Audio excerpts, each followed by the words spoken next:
오늘은 빌립보서의 말씀을 같이 한번 전하기로 원합니다. 외국인들이 한국에 와서 오래 살면서 느낀 점을 누가 얘기하는데, 한국 사람들은 오래 사귀면 속마음이 정말 따뜻하다는 것을 알 수 있지만은 처음에는 말과 표현이 거칠어서 대하기가 굉장히 힘들었다는 것입니다. 그래서 그런 한국 사람의 속성을 파악하는데 상당한 시간을 보내게 된다고 합니다. 그러나 한국에서 한 10년 정도 살다 보면은 세계 어디를 가도 한국 사람만큼 속이 깊은 사람을 볼 수가 없다는 거예요. 우리 한국 사람은 사랑이 없는 것이 아니라 사랑을 잘 나타낼 수 있는 표현력이 부족한 것입니다. 사랑을 표현하는 것이 어릴 때부터 이게 훈련이 되지 않았기 때문에 사랑에 대한 표현력이 부족한 것입니다. 이에 대해서 어느 사학자가 한 연구 결과를 발표했는데, 대체적으로 외세의 침입이나 전쟁을 겪은 민족일수록 사랑에 대한 표현력이 부족하다는 것을 보인다는 것입니다. 그런 경향을 보인다는 것입니다. 그래서 어떤 면에서 볼 때는 이 빌립보서도 그런 문제 때문에 기록한 편지라고 볼 수가 있습니다. 유대인들은 당시 그들을 지배했던 로마인들과 전쟁이 일상이다시피 했어요. 툭 하면 이쪽에서 반란이 일어나서 로마군들이 진압하고 또 로마군들이 와서 또 이렇게 죽이고 막 이런 크고 작은 밀란, 이런 전쟁들이 일상이다시피 했어요. 그래서 그들의 표정이나 언행은 대체적으로 딱딱하고 거칠고 살기등등했어요. 극단적인 성격이 강했고 냉소주의적인 그런 영향들이 있다는 것입니다. 따뜻함을 잃어버린 진리는 진리가 아니다라는 말이 있습니다. 이 말을 기독교적으로 표현하면은 그리스도인들의 표지로 삼을 수 있는 것은 따뜻함이어야 된다라는 말입니다. 사울이 다메섹 도상에서 예수 믿는 사람들을 잡으러 갈 때 성경은 뭐라고 묘사하고 있습니까? 살기가 등등해서 예수 믿는 사람들을 결박하러 지금 사울이 지금 체포영장을 가지고 다메섹이라는 거리를 지금 막 가고 있다고 성경은 기록하고 있습니다. 살기 등등해서 쫓아갔던 사울이 바울로 변화된 다음에 이제는 어떻게 정반대로 감옥에 갇히게 됩니다. 사람들을 감옥에 집어넣으려고 살기 등등해서 잡으러 갔는데 그 다메섹 도상에서 부활하신 예수님을 탁 빛 가운데 만나고 나서, 사울아 네가 왜 나를 핍박하느냐, 예수님이 나타나서 다메섹 도상에서 그렇게 말씀하시면서 사울이 바울로 변화됐어요. 사람들을 감옥에 집어넣으려고 쫓아갔는데 이제는 뭐예요? 사울이 바울로 예수님을 체험하고 나서 자신이 지금 감옥에 갇혀 있는 것입니다. 그 감옥에서 쓴 이 빌립보서는 그래서 전체적으로 따뜻함이 일관되게 흐르고 있습니다. 사울이 예수 믿는 사람을 체포하러 갈 때 어떻게 했다고요? 살기등등했어요.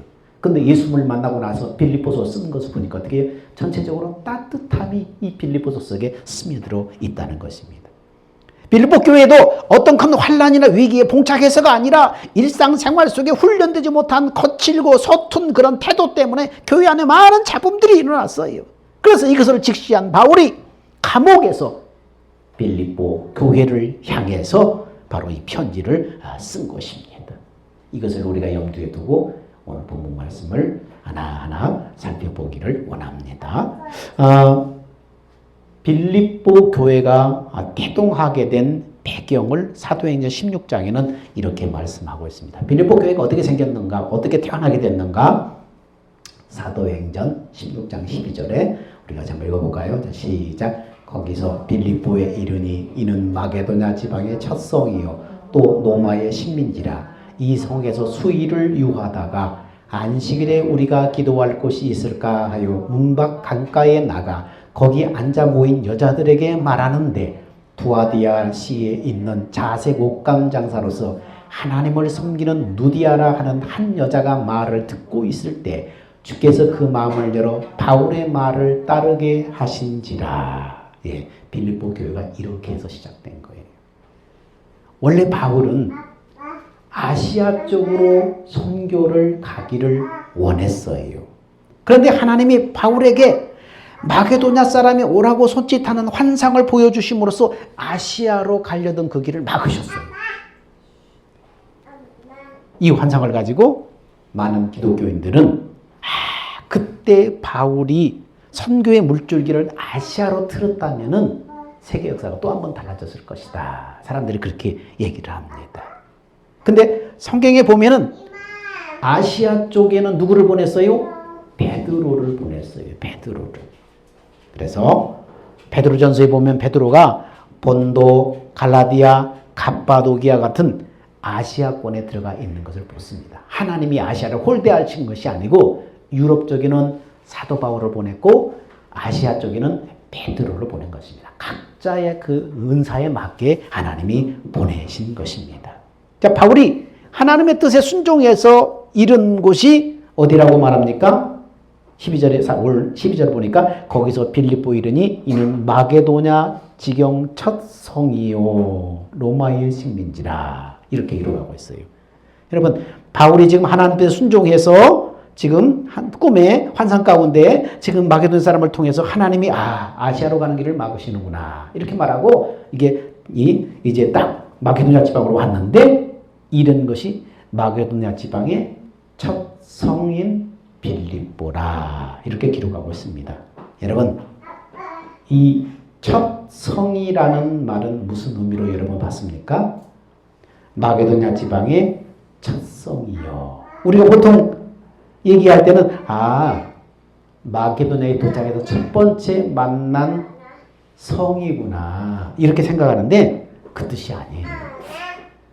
마게도냐에서 으뜸 가는 성, 으뜸 가는 성이라는 뜻입니다. 문화, 경제, 정치, 사회 여러 면에서 그 지역에서 유럽의 최고의 도성, 으뜸인 성이라는 그런 뜻입니다. 그 첫 성 빌립보는 그런데 로마의 식민지 상태라는 것입니다. 우리는 여기서 이 지역에 얽힌 전쟁사를 이해할 필요가 있습니다. 예수님이 오시기 360년 전에 예수님이 이 땅에 오시기 360년 전에 그 당시 이 빌립보 지역은 로마의 식민지가 아니었어요. 알렉산더 대제가 이 빌립보 지역을 다스리고 있었어요. 근데 알렉산더 대제의 아버지 이름이 빌립이었어요. 원래 이곳은 국가가 형성되어 있지 않았고 야만들이 모여서 살던 지역이 있는데 그 알렉산더 대제의 아버지 빌립이 이곳을 점령해서 문화 도시로 건설해 나간 것입니다. 그래서 그리스 문화가 창궐한 도시로 형성되었고 그래서 그 이름을 따서 빌립보라 이렇게 얘기를 한 것입니다. 오늘 나이가 왜 이러지? 그 후에 그곳에 그의 아들 알렉산더가 통치하던 BC 168년경에 역사적으로 그 유명한 그리스와 로마의 전쟁이 벌어지게 됩니다. 이 전쟁에서 알렉산더가 로마에 굴복하게 되고 그때부터 빌립보 도성이 로마의 식민지로 들어가게 된 것입니다. 자, 근데 빌립보가 완전한 로마 식민지가 되기까지는 그로부터 약 22년이라는 세월이 흘러요. 정복했음에도 불구하고 완전한 로마가 되지 못한 거예요. 왜 그렇게 22년 동안이나 로마가 이미 점령했음에도 불구하고 온전한 로마의 나라가 되지 못했을까요? 로마가 무력으로 들어와서 깃발을 꽂았지만은 실질적으로 로마 땅이 되지 못한 것은 그 땅에 녹아있는 그 아버지 세대로부터 그 빌립 아버지 그리고 그 아들 알렉산더 이르기까지 그 영향력과 문화가 너무 거기에 깊숙이 박혀 있는 거예요. 그래서 쉽게 변하지가 않는 거예요. 우리 일제 36년 동안에 일본이 우리나라를 식민지화해서 안전 일본화를 하려고 얼마나 여러분 그렇게 많은 공을 들였어요. 말을 바꾸고 문화를 바꾸고 사람들의 사고방식까지 바꾸려고 애를 썼잖아요. 36년 동안이나. 근데 여기는 빌립보는 어떻게 22년 동안 그렇게 했다는 것입니다. 그래서 로마는 해도 안 되니까 로마는 이 지역에다가 로마의 퇴역 장성들, 이미 이제 퇴역하는 그런 군인 장성들을 파견해서 그 가족들을 전부 이주시키기 시작했어요. 그래서 그곳에 빌립이라는 곳에 작은 노마를 한번 만들어야 되겠다. 해도 안 되니까 퇴역한 장성들, 장군들을 다 보내서 장성들이 가면 어떻게 그 가족들과 식솔도 다 따라갈 거 아니에요. 그래서 이주를 시켰어요. 22년 동안 이 빌립보를 작은 노마로 만들어 가는데 이들은 엄청난 희생이 따랐습니다. 그 과정에서 식민지화 정책의 일환으로 로마 정부에서는 이 빌립보 지역의 모든 시민들에게 로마의 시민권을 부여를 했습니다. 빌립보 시민들은 비록 이 식민지에 살고 있지만 로마의 시민권자로서의 긍지와 영광을 누릴 수 있도록 혜택을 허락해 준 것입니다. 이 중요한 역할을 한 사람들이 누구냐면 로마의 퇴역 장군들과 그 가족들이. 그래서 빌립보서에는 보면은 군대 용어가 많이 등장을 해요. 여러분 여기에 놀라운 하나님의 섭리가 있어요. 빌립보 지역은 이 땅에 발을 붙이고 살아가는 천국 백성의 정체성과 삶의 자세를 보여주는 거예요. 이런 역사적인 그런 배경 가운데서 이 땅에 불을 붙이고 살지만은 그들의 소속은 누구라고 하는 거예요? 천국 백성이라는 거예요. 천국의 시민권을 가지고 있다는 거예요. 로마의 통치 아래에 있는 이 지역의 빌립보 사람들은 이방인으로 옮겨와 살고 있지만은 그들은 뭐예요? 로마의 시민권자들이에요. 이것은 우리 그리스도인들이 이 땅에서 어떻게 살아야 하는지를 보여주는 것입니다. 우리는 이 땅에 발을 붙이고 사는 사람이지만 우리의 시민권은 어디예요? 우리의 국적은 어디예요? 하나님의 나라라는 거예요. 그것을 우리한테 보여주는 거예요. 그러므로 우리는 이 땅에서 하늘의 시민권자로서의 긍지를 가지고 하나님의 나라와 법도를 드러내면서 살아야 될 책무를 가진 귀중한 존재들이라는 것을 이 빌립보서를 통해서 하나님 우리에게 알려주시기를 원하는 것입니다. 우리는 누구라고요? 하늘의 시민권자예요. 천국의 시민권자예요. 우리는 잠시간 여기 이주해서 살리. 그러나 우리의 시민권자는 하나님의 나라다. 이런 긍지를 가지고 하나님의 나라와 하나님의 나라의 문화와 법도를 이 땅에 드러내면서 살아야 될 사명이 있다. 책임이 있다. 이런 사람들이라는 것입니다. 로마의 식민지인 빌립보에 도착한 바울이 안식일에 기도 처소를 찾기 위해서 돌아다니고 있어요. 그 당시 히브리인들은 흩어져 살고 있는 디아스포라였기 때문에 히브리인들이 있는 곳에는 어느 곳이든 되게 회당이 있었어요. 여기서 회당은 그들에게 중요한 의미를 가지고 있어요. 외국에 살면서 예루살렘 성전까지 가서 하나님을 예배할 수 없으니까 흩어져 사는 히브리인들이 그 마을에 남자 10명만 있으면 거기다가 회당을 짓도록 그렇게 규정이 되어 있어요. 그래서 회당을 지어서 안식일마다 모여서 하나님을 예배드리도록 그렇게 유대인들의 규정에 그렇게 되어 있습니다. 그런데 빌립보에 회당이 없어서 바울이 찾으러 돌아다녔다는 것은 뭘 의미합니까? 빌립보 지역에 히브리인 남자 10명조차 없을 정도로 유대인들이 굉장히 미미한 그런 존재들이었다는 것입니다. 바울이 그런 빌립보 지역으로 보냄을 받아서 기도 처소를 찾다가 누구를 만나게 됐어요? 누디아라고 하는 여인을 만나게 됩니다. 여러분, 누디아라는 그런 여인의 이름이 사람 이름이 아니에요. 누디아는 우리가 이름으로 많이 이제 호명하지만은 누디아는 사람 이름이 아니라 지역 이름이에요. 우리날로 말하면 뭡니까? 파주댁, 안성댁 이런 말이에요. 그러니까 이 누디아는 이름이 아니라 누디아에서 온 여인. 파주댁 그럼 뭐예요? 그 사람 이름이 아니고 고향이 파주였다. 파주에서 살다 시집 온 사람이네. 그런 뜻이에요. 그러니까 이 누디아는 우리나라의 누구누구 댁이라고 부르는 개념과 비슷한 거예요. 이 여인을 통해서 나중에 빌립보 교회가 세워지게 돼요. 그래서 빌립보 교회는 개척 초기부터 어떤 성격이 강했겠어요? 여자들의 파워가 굉장히 특이하게 강한 그런 교회였어요. 여자들, 이 개척 멤버 초기가 여자이기 때문에 여자들의 파워가 강한 교회였다는 거예요. 그러니까 얼마나 교회가 이 말을 통해서 얼마나 교회가 이렇게 많이 풍파를 겪었겠어요. 바울이 만난 누디아는 그가 그토록 가기를 원했던 아시아에서 온 사람이에요. 아시아 지역의 누디아, 아시아 쪽에서 온 여인이에요. 바울이 그렇게 가기를 소망해서 가려고 했는데 하나님이 이 환상 가운데 그 길을 가는 길을 막았잖아요. 응? 마게도냐에서 환상 가운데 어떤 사람이 이리 오라고 막 환상 가운데 바울한테 얘기해가지고 하나님이 이 길을 막으시는구나 생각해가지고 바울이 지금 마게도냐 쪽으로 방향을 틀었는데 그토록 가기를 원했던 개척 멤버 초기가 누구라고요? 아시아에서 온 사람이에요. 누디아는 직업이 뭐였어요? 장사하는 사람, 옷감 장사하는 사람.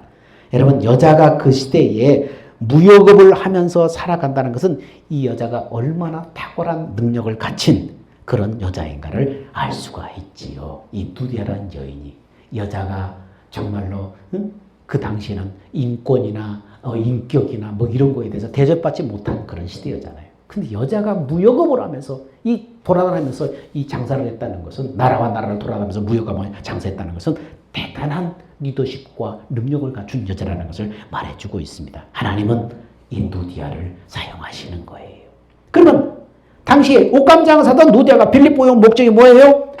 교회를 세우려고 왔어요? 아니에요. 누디아가 교회를 개척하러 이 빌립보까지 온 것이 아니라 자기 생업을 위해서 열심히 뛰어다니다 보니까 어느덧 빌립보까지 오게 된 것입니다. 이것을 통해서 우리는 뭘 알 수 있어요? 누디아는 자신의 생업에 최선을 다한 것이지만 하나님의 관점에서 보면 그의 인생 행로는 결국은 하나님을 향한 길로 가고 있었다는 거예요. 그 사람의 인생길을, 그 인생길의 키를 누가 지고 있었다는 거예요? 그 인생길의 운전대를 하나님이 지고 있었다는 거예요. 누디아는 자기 생업에 열심히 최선을 다한 것뿐이, 근데 어느덧 그는 자기도 모르는 새에 뭡니까? 하나님이 운전대를 잡으시고 그 인생길을 빌립보까지 인도해서 바울을 만나게 하신 것입니다. 여러분, 자신의 생업을 위해서 최선을 다하는 그의 삶을 하나님의 나라를 준비하는 삶으로 이끄는 이 신비한 섭리를 우리는 여기서 발견할 수 있어야 돼. 자신의 주어진 삶에 최선을 다할 때 하나님이 하나님의 나라를 준비하는 삶으로 이끌어 가신다라는 것을 볼 수가 있습니다. 여러분, 오늘날 교회 안에서 많은 여성들이 일 때문에, 직장 때문에 갈등하잖아요. 삶 속에서, 이 삶 속에서 나가서 여성으로 일하면서 남녀 차별의 문제로 한계에 부딪혀서 막 힘들어하면서 이걸 해야 되나 말해야 되나 힘들어하면서, 그러나 교회 와서는 또 많은 시간을 내서 헌신하지 못하니까 하나님 앞에 덜 충성하는 느낌 때문에 힘들어할 수도 있습니다. 그러나 오늘 루디아를 통해서 얻을 수 있는 교훈은 뭡니까? 자신의 일에 최선을 다하면 하나님은 분명히 그것을 사용하신다는 것입니다. 주어진 일에 최선을 다할 때 그 환경, 그 재능, 그 일을 하나님이 사용하신다는 것입니다. 우리 인생이 어떻게 전개될지 알고 살아가는 사람은 세상에 없어요. 다만 우리가 있는 그 자리에 최선을 다할 때에 하나님은 그분의 때에 우리의 삶을 사용하심을 믿으시기 바랍니다. 이제 본격적으로 빌립보서에 들어가서 오늘 본문 1장 1절에 보니까 이렇게 얘기하고 있습니다. 같이 한번 우리 빌립보서 1장 1절 읽어볼까요? 시작. 그리스도 예수의 종 바울과 디모데는 그리스도 예수 안에서 빌립보에 사는 모든 성도와 또 한 감독들과 집사들에게 편지하노니. 자, 처음에 그리스도 예수의 종 바울이라는 말로 편지를 시작하고 있습니다. 다른 서신서에 보면은 바울이 자신을 지칭하는 말로 종종 언급하는 단어가 뭐냐면 사도된 바울은, 이렇게 말해요. 하나님의 사도된 바울은, 사도를 강조해요. 근데 빌립보에서는 사도라는 말이 빠져 있어요. 사도라는 말이 빠져 있고 그리스도 예수의 종 바울은 이렇게 언급을 하고 있습니다. 이유가 뭘까요? 빌립보 지역은 이방인 중심으로 설립된 교회이기 때문에 바울의 사도권에 대해서, 바울이 예수님의 사도인가 아닌가 여기에 대해서 시비를 걸 사람이 없어요.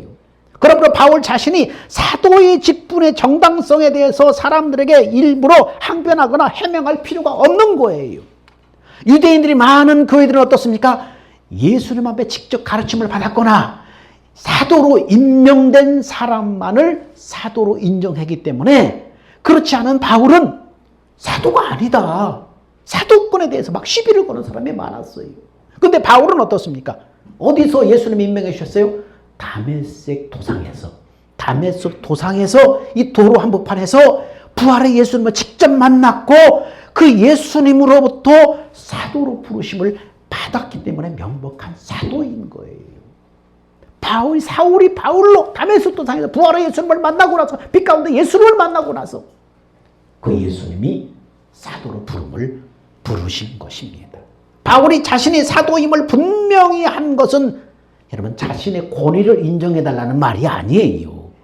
순전히 복음 전파를 위해서 했어요. 바울의 사도권이 흔들리면 어떻습니까? 바울이 전하는 복음도 어떻습니까? 진정성이 떨어지게 되는 거잖아요. 저 사람 진짜 예수님 만나서 정말 사도로 부름받았대. 와, 저 사람 사도인가 아닌가? 막 이러면 어떻게? 그가 전하는 복음도 사람들이 그 진정성을 의심하게 됐잖아요. 그래서 복음 전파를 위해서 그렇게 사도권을 강조한 거예요. 여러분 예수 믿는 사람이 그 언행심사가 삶을 바로 살아야 그 사람이 전하는 이 복음의 진정성을 사람들이 신뢰하게 되잖아요. 예수 믿는 막 형편없이 막 살고 거짓말하고 그냥 나쁜 행실하고 그러면서 어디 가서 예수 믿으세요. 그러면 그 말의 진정성을 사람들이 믿어줄 수 있겠어요? 너나 잘 믿어라 그러지요. 바로 마찬가지. 예수 믿는 사람이 언행심사가 올바르고 마음 씀씀이가 정말 감동적일 때 그 사람이 한마디 할 때 혹시 교회 다니세요?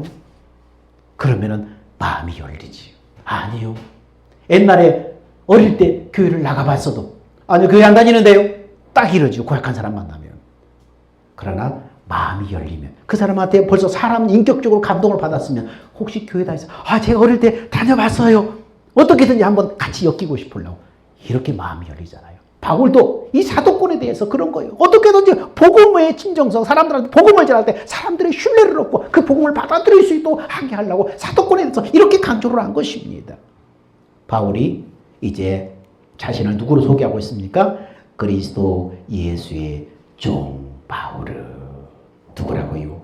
예수의 종. 종이라는 말은 히브리어로 둘로스라는 그런 말인데 여기는 노예 계급 중에서 가장 천한 계급을 지칭하는 말이 바로 둘로스예요. 같은 노예인데 노예 중에서 가장 낮은 천한 계급을 지칭하는 거예요. 전적으로 주인의 뜻에 의해서만 움직여야 하는 종의 신분, 가장 낮은 종의 신분을 말할 때 바로 이 단어를 씁니다. 바울이 자기는 그리스도 예수의 가장 비천한 그런 종이라는 거예요. 여러분 당시 최고의 가문 출신이에요. 최고의 교육 수준을 받은 바울이. 근데 왜 그렇게 자신을 그렇게 낮고 낮은 천한 종으로 자신을 지칭했을까요? 자신이 철저히 자신을 낮추고 자신은 낮고 낮은 종이라는 겸손의 표현인 것입니다. 우리는 예수 그리스도의 종입니다. 종입니다. 우리는 종이라고 그러죠. 우리는 다 많은 사람들이 종이라고 그러는데 요즘은 종들이 하도 귀해가지고 입으로는 종인데 그들의 삶의 태도나 행동을 보면 그냥 종님이야 종님.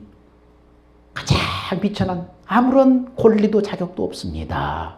시키는 대로만 하겠습니다. 나의 요구도 인격, 나의 요구도 나의 소망도 없습니다. 당신이 시키는 것만 그대로 하겠습니다. 이렇게 비천한 권리도 없는 종을 말하는 거예요. 하나님이 예수 믿는 사람들을 불렀을 때 처음에는 뭘로 불렀어요? 하나님의 자녀로 불렀어요. 존귀한, 천하를 주고도 바꿀 수 없는 가장 존귀한 하나님의 자녀로 구원해서 하나님의 자녀로 불렀어요. 두 번째 예수 믿고 이제 믿음이 성숙해지면 두 번째는 누구로 불러요? 종으로 불러요. 이제는 하나님의 나라를 위해서, 복음을 위해서, 영혼 구원을 위해서 하나님의 종으로 살아라. 예수 믿고 믿음이 성숙해지면 두 번째는 하나님의 종으로 다 부름받은 거예요. 예수 믿은 여러분 이제 하나님의 종으로 하나님의 나라를 위해서 일하라고 다 종으로 부르신 거예요. 종은요 자기 권리가 없어요. 주인의 뜻만을 실행하는 사람이에요. 우리 모두는 예수 믿고 구원받고 믿음이 자라가는 여러분은 이미 예수 그리스도의 가장 신실한 종이 되어야 됩니다. 이제 종이라는 뜻도 있는데 또 여기에 어떤 의미가 또 있냐면은 누구누구의 종이라는 표현은 구약 성경에 기록했던 유대인들이 자주 쓰는 수고예요. 영어 성경의 어떤 수고처럼 수고예요. 누구누구의 종. 하나님의 종 모세는, 하나님의 종 아모스는 이렇게 유대인들이 성경에 기록할 때 즐겨 쓰는 문법 체계예요. 그런데 바울이 자신을 그리스도 예수의 종이라고 소개한 이유는 또 뭡니까? 구약시대 모세나 아모스와 같이 선지자의 사명의 그 연장선상에 자신을 두었음을 지금 말하고 있는 것입니다. 왜요? 권위를 높이려고요? 아니에요. 복음 증거 때문에 그러는 거예요. 나는 하나님의 이 복음의 사명을 감당하는 하나님의 종이다. 자신이 예수 그리스도 앞에 겸손할 수밖에 없는 낮고 낮은 종임을 고백하는 동시에 구약시대 모세와 선지자 같은 그런 역할과 사명에 같은 반열에 내가 지금 서 있다. 복음을 위해서 내가 이 선지자의 사명을 받아서 이 사명을 감당한다. 사람들에게 어필하기 위해서 지금 이 단어를 쓰고 있는 것입니다. 그래서 유대인들은 어떻습니까? 하나님의 종 모세, 그런 관용어를 알고 있기 때문에 사도 바울이 예수 그리스도의 종 바울은 이렇게 말할 때 그 사람들 금방 알아들어요. 아, 같은 반열에 지금 놓고 있구나. 그리고 나서 또 하나 우리가 볼 것은 그리스도 예수의 종 바울과 또 누구를 언급해요? 디모데는 그리스도 예수의 종 바울과 디모데를 언급해요. 디모데는 누구예요? 바울이 낳은 제자예요. 아들 같은 사역자예요. 디모데를 빼고 자신의 이름만 넣어도 시비 걸 사람 아무도 없어요. 근데 바울이 구태여 디모데를 자기 제자 디모데를 여기에 넣은 것은 뭘 말해요? 동역자에 대한 그의 존중을 보여주는 거예요. 같은 사역자라는 동역자를 그가 귀하게 여기고 존중히 여기는 것을 보여주는 것입니다. 여러분, 그 교회가 영적으로 성숙한가 성숙하지 않은가 측정하는 기준이 몇 가지 있는데 그 중에 한 가지는 그 교회 담임 목사와 교인들이 부목사나 부교육자들이나 다른 교회 교육자들을 대하는 태도를 보면 저 교회는 성숙한 사람들이구나. 저 교회는 아직도 미숙한 사람들이구나. 이걸 구별하는 거예요. 분별이 되는 것입니다.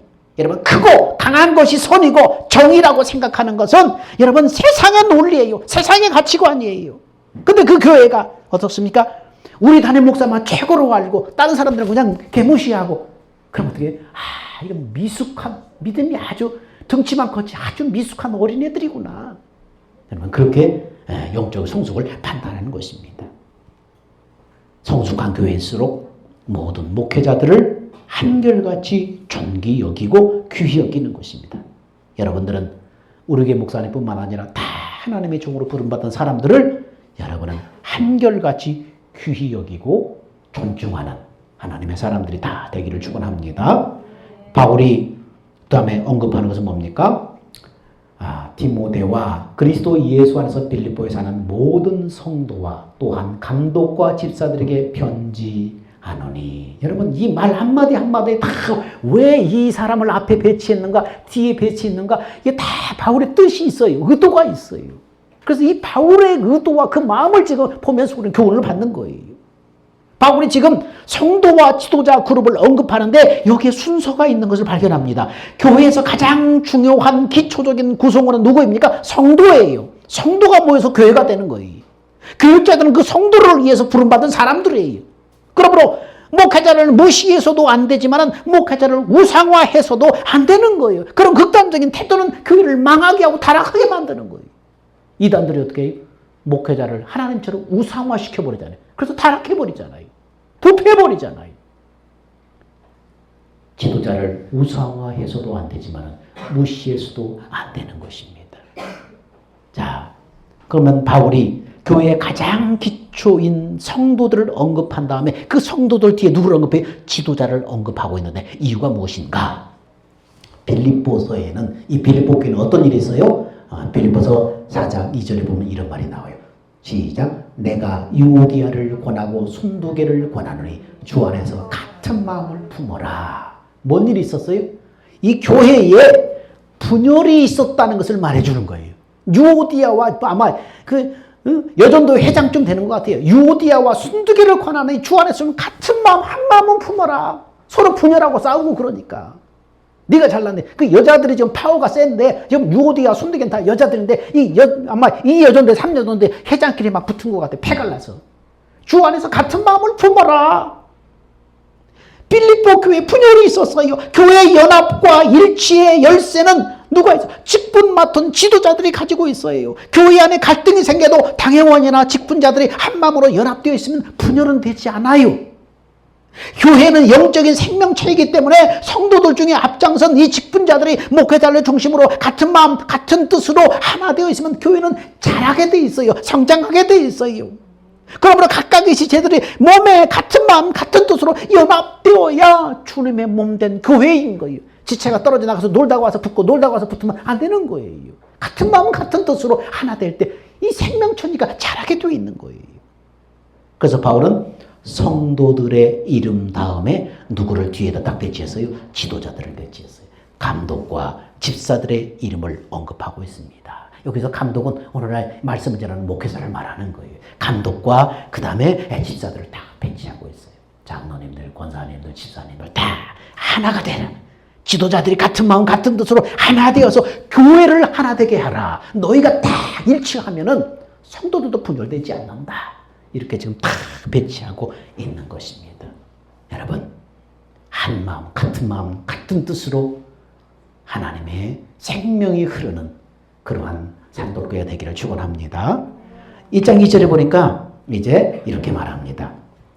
같은 마음, 하나님 우리 아버지와 주 예수 그리스도로부터 은혜와 평강이 너에게 있을지어다. 여러분, 이 문안 인사를 보니까 하나님 아버지와 주 예수 그리스도도 은혜와 평강이 너에게 있을지어다. 단어 하나하나에 그냥 아무 생각 없이 쓴 게 아니에요. 다 의미가 있는 거예요. 은혜와 평강이 너에게 있을지어다. 은혜와 평강이라는 말이 나오는데 이 단어에도 순서의 의미가 있어요. 여러분, 뭐가 먼저 나와요? 은혜가 먼저 나와요. 은혜가 먼저 나와요. 평강보다 은혜가 먼저 나와요. 이것은 뭘 말해줘요? 하나님의 은혜로부터 평강이 시작된다는 것을 말해주고 있어요. 하나님의 은혜로부터 평강이 나오는 거예요. 우리가 하나 되자고 한다고 하나 되는 것이 아니라 하나님의 은혜로 덮어주셔야만 우리가 하나 될 수 있고 평강이 뒤따라오는 거예요. 그래서 우리는 찬양하잖아요. 은혜 아니면 살아갈 수가 없네. 우리가 맨날 끝나고 나서 배경음악으로 틀어주는 게 은혜잖아요. 은혜, 은혜, 은혜. 하나님의 은혜. 은혜 아니면 살아갈 수 없네.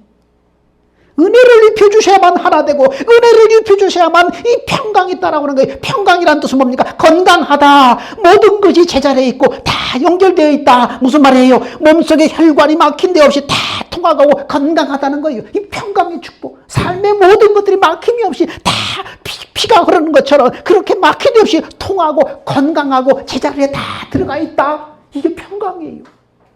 근데 그게 먼저 하나님의 은혜가 임해야 돼. 하나님, 은혜 주십시오. 은혜 주셔야만 삶이 풀립니다. 은혜 주셔야만 회복이 됩니다. 은혜 주셔야만 복을 누립니다. 은혜, 은혜. 가장 우리가 소망하신 하나님, 은혜 주십시오. 은혜 주십시오.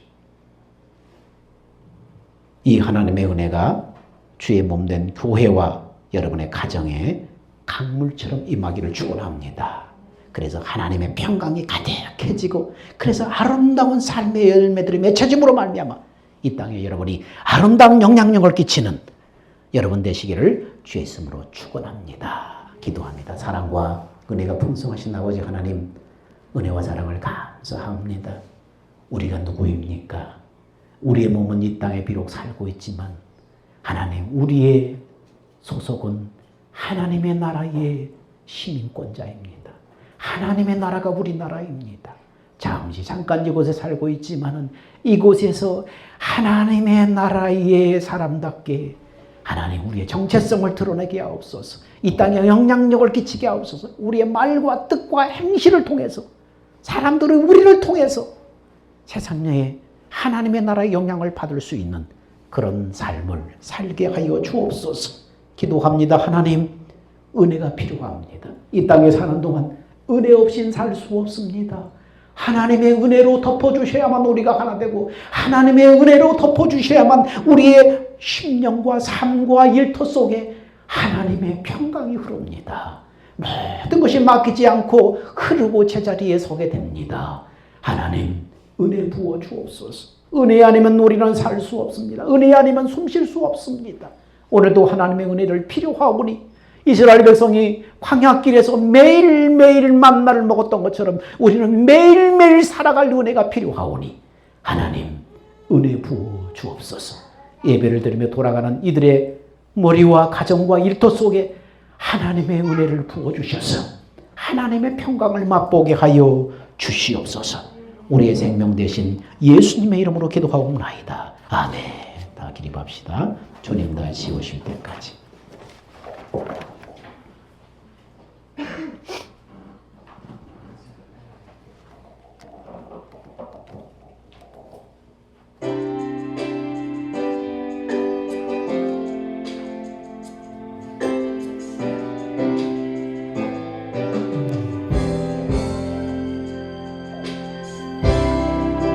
다시 오실 때까지 나는 이 길을 가리라. 좁은 문 좁은 길 나의 십자가 지고 나의 가는 이 길 끝에서 나는 주님을 보리라. 영광의 내 주님 나를 맞아주시리. 주님 다시 오실 때까지 나는 일어나 달려가리라. 주의 영광은 땅 덮을 때 나는 일어나 노래하리. 내 사모하는 저녁에 온 세상 구주시네. 내 사모하는 저녁에 영광의 왕이시라. 이제는 우리 주 예수 그리스도의 은혜와 하나님의 사랑하심과 성령의 교통하심이 우리가 누구인가를 분명히 알고 하늘의 시민권자로서 이 땅에 살아갈 때에 하나님의 은혜가 필요함을 알고 하나님의 은혜를 입어야 우리의 삶이 평강이 만다는 것을 알고 은혜를 사모하며 살아가는 사랑하는 성도들 믿음과 그 삶 위에 이제부터 영원 무궁토록 함께 있을지어다. 아멘.